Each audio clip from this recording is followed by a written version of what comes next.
Què és el llenguatge d'especialitat? El llenguatge d'especialitat és el codi que s'utilitza per a parlar d'un camp d'especialitat, per a parlar o per a escriure sobre un camp d'especialitat.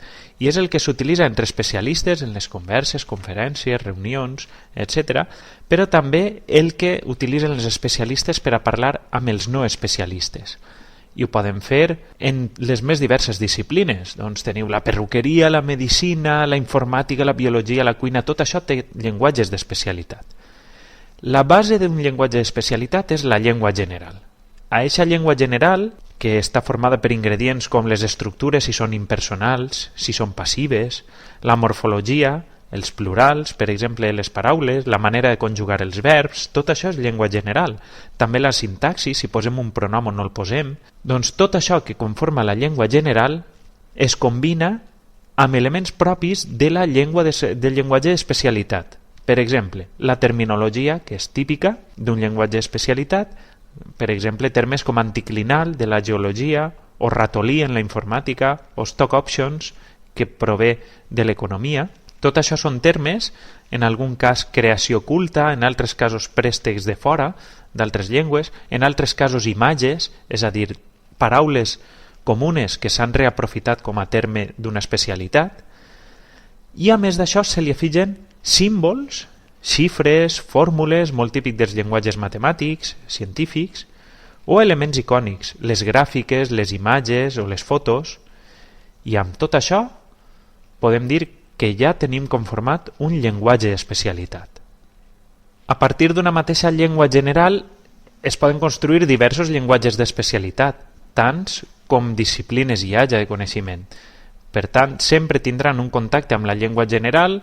Entre diversos llenguatges d'especialitat tindran també una connexió, però en la resta de coses seran diferents.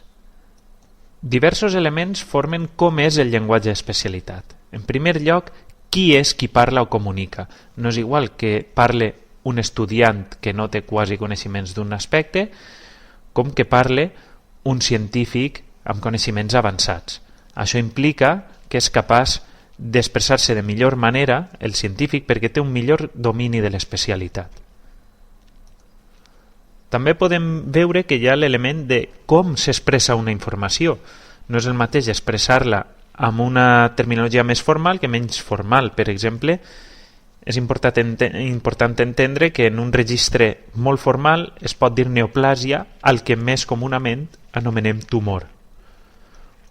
O també és important el lloc on es produeix aquest llenguatge d'especialitat. No és igual que siga a Barcelona, que a Girona, que a Lleida, que a les Illes, que així al País Valencià, i depèn de la zona. Això també marca una diferència en el llenguatge d'especialitat. El mateix passa amb criteris temporals. Tots sabem que el que abans eren malles actualment són leggings i no deixen de ser la mateixa peça de vestir, però la terminologia ja ha canviat per una qüestió de temps. Més modern, leggings. Més antic, malles. I la base de tot, aquí va adreçada a la comunicació. Això ens farà que tinguem més ganes de fer o més intenció de fer una comunicació més divulgativa, menys divulgativa, si és per a un especialista, si és per a un xiquet de 3 anys, de 10 anys. I finalment l'element que a pesar que una persona siga d'una determinada edat, d'un grup social, d'una especialització concreta, sempre hi ha la intenció que tenim quan ens comuniquem amb aquesta persona. Tot això defineix el llenguatge d'especialitat. I per què el llenguatge d'especialitat és importantíssim per als mestres? Perquè necessitem utilitzar-lo en 4 àmbits diferents. En primer lloc, amb els companys, amb els quals ens hem de comunicar en el nostre llenguatge d'especialitat, de la didàctica, les noves tecnologies i de la disciplina sobre la qual parlem en un determinat moment. També és necessari per a l'autoformació. Quan aprenem coses sobre una disciplina, necessitem dominar aquest llenguatge d'especialitat. I el llenguatge d'especialitat administratiu és importantíssim per a comunicar-nos i tractar amb l'administració. I en últim lloc, però segurament el més important, el llenguatge que utilitzem amb els xiquets per ensenyar-los.